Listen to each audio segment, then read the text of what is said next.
बवाल टीजर हुआ रिलीज। जी हाँ दोस्तों, आपका स्वागत है मेरे चैनल ऑसम भोजपुरी पर। वीडियो को पूरा देखिएगा।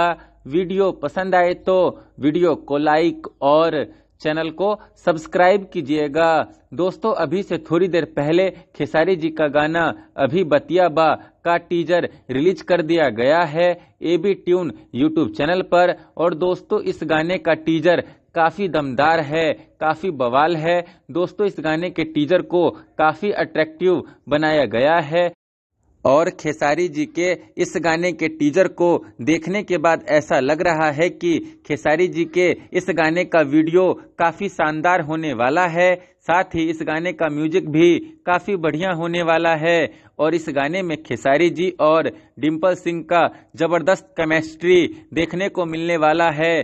दोस्तों, खेसारी जी और डिम्पल सिंह दोनों का ही डांस एक्सप्रेशन और स्वैग काफी मजा देने वाला है इस गाने में। इस गाने के टीजर को देखने के बाद तो ऐसा ही लग रहा है। दोस्तों, खेसारी जी का ये गाना कल सुबह में 7 बजे रिलीज किया जाएगा एबी ट्यून यूट्यूब चैनल पर। तो कल सुबह में आप लोग खेसारी जी के इस गाने को उड़ा दीजिएगा, खेसारी जी के इस गाने को भरपूर प्यार दीजिएगा एबी ट्यून यूट्यूब चैनल पर। खैर, फिर मिलते हैं दोस्तों किसी नए वीडियो में। वीडियो पसंद आए तो वीडियो को लाइक और चैनल को सब्सक्राइब कीजिएगा।